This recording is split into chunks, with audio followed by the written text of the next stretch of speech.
Well, fixed exchange rate has got certain advantages, and the point is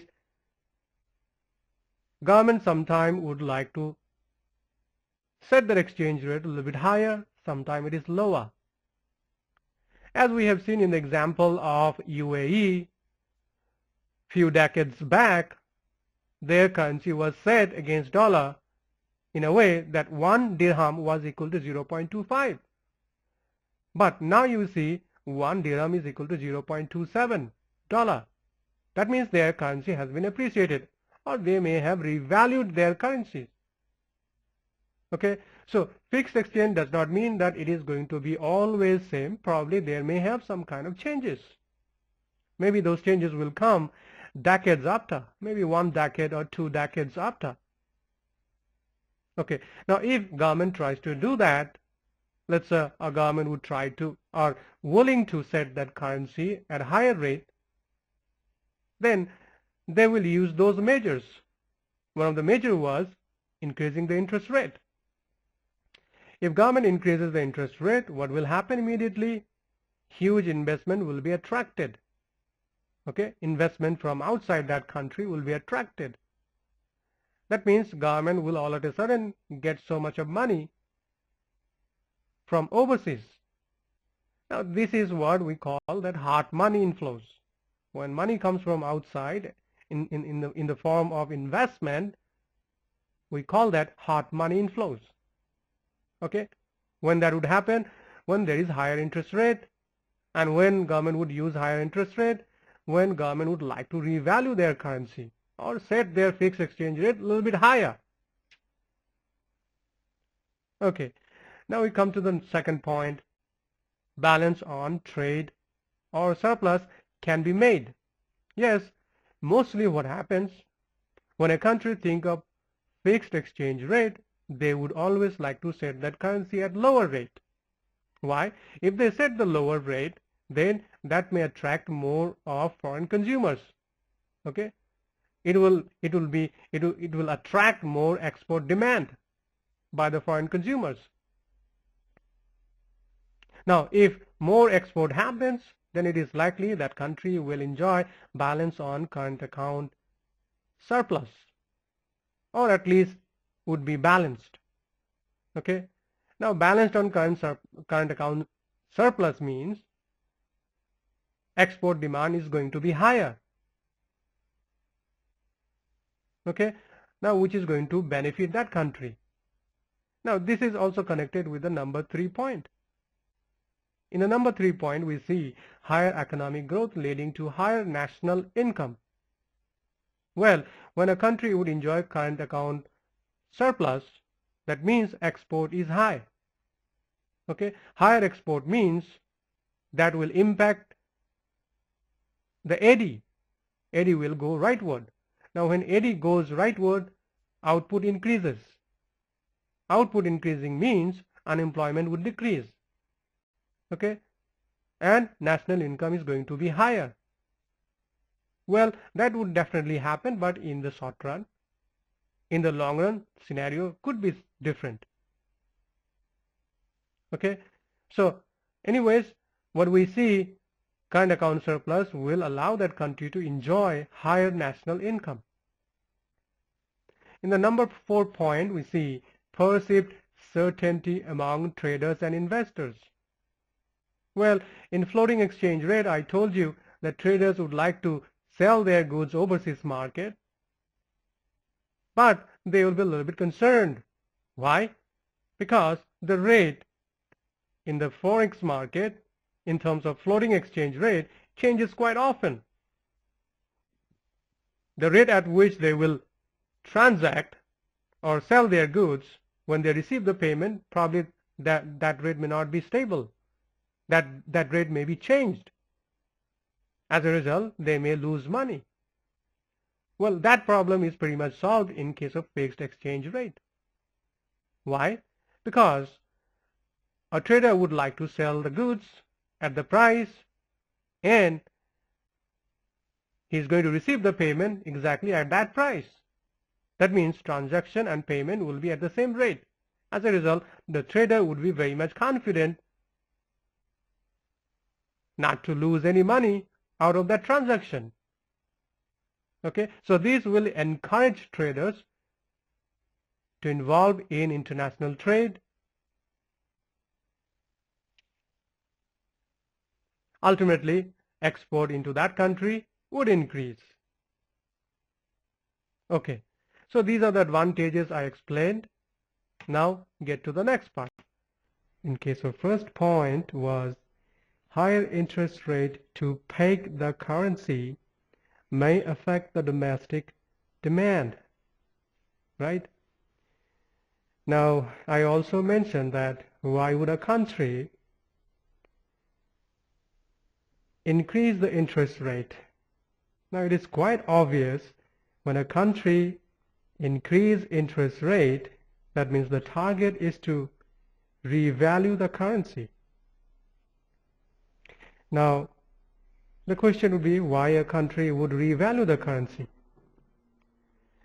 Now, sometimes a country which is very much dependent on resources from outside that country would like to buy resources at cheaper price. Okay. Now, if the price of the resources in the market does not change, then this exchange rate will actually make that price lower or help that country to pay lower for those resources. Now, usually what countries do, they just appreciate their currency. Now, appreciation would not be a right term to use here. Rather, revaluation would be the right term to use here. Now, with revaluation, a country would be able to buy more resources and pay less. And that's why they will set the interest rate a little bit higher.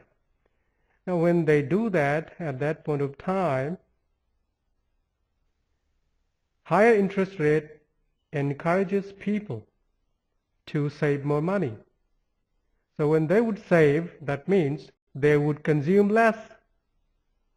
Now, what happens if people in a particular country consume less and save more?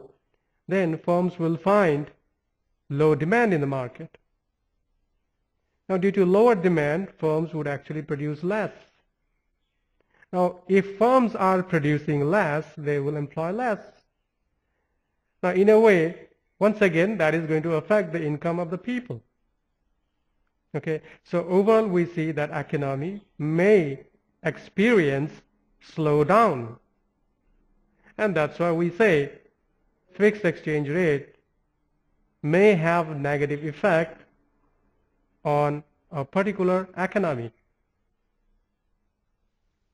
where a government try to use fixed exchange rate to revalue the currency. Okay. Now, coming back to the next point, we see surplus on trade may raise conflict with importing countries. Well, I already told you before. Yes, a country can devalue its currency and then enjoy greater amount of export. That seems pretty nice, but the point is, if a country exports more and imports less, then the partnering countries may raise issues. And why would that happen? Well, the partnering countries may experience current account deficit, and they would not like that to happen. Okay? So in a way, in order to balance the current account balance on current account, those countries would like to curb import or decrease the import. Now, when they do that, then the exporting countries' export decreases. Okay? Now see, a country which has already invested a lot to export now will experience no use of those resources. Okay, which means somewhat that economy may experience slowdown due to lower exports. Okay, so this problem will arise when partnering countries, importing countries may raise issues against higher export by a country which has been using devaluation as a tool to export more. Okay, now we come to the third point. To peg the currency, there is a need of higher reserves which can't be used to fuel the growth. Yes, if a country is willing to devalue the currency or revalue the currency, quite often it will have to buy or sell a particular currency.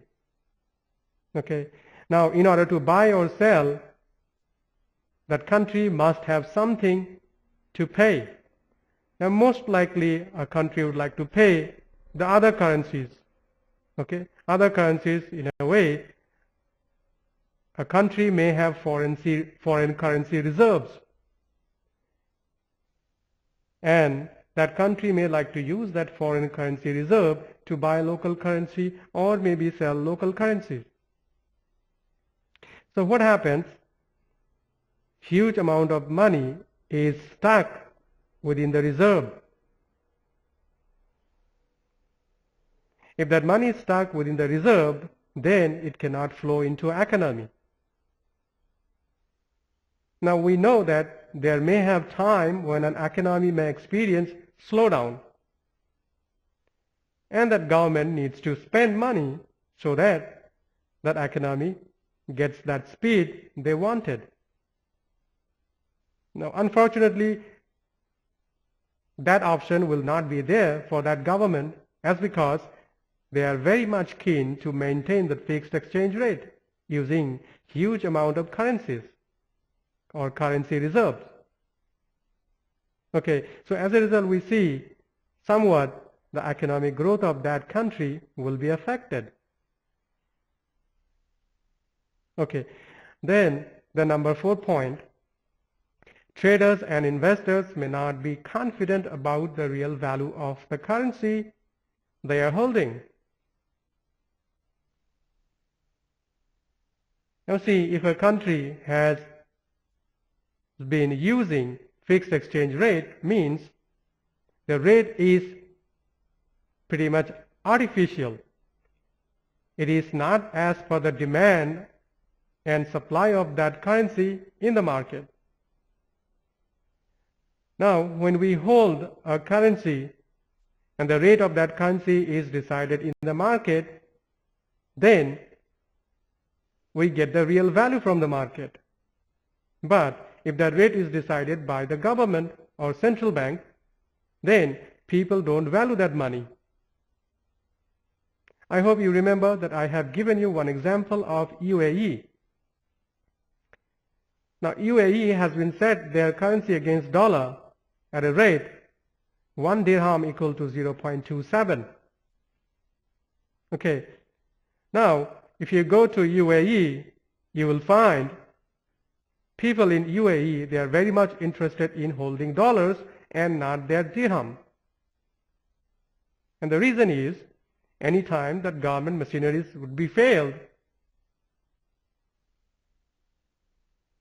machineries that are setting that fixed exchange rate could be failed to fix anymore. Now in that case, what will happen? In that case, people who are holding dirham, if they go to buy something, they won't get that value. Why? Because on the ground, people don't value that currency that much.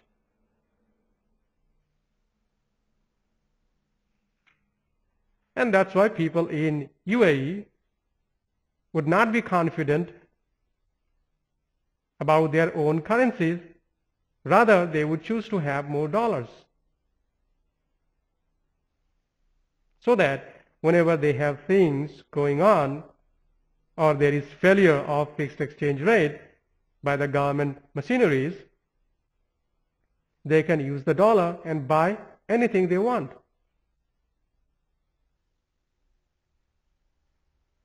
And the reason is because dollar value is not set by the government. In world market, dollar value is set by the demand and supply. So as a result, they can get the value, real value of dollars, and probably may not get the real value of their dirham.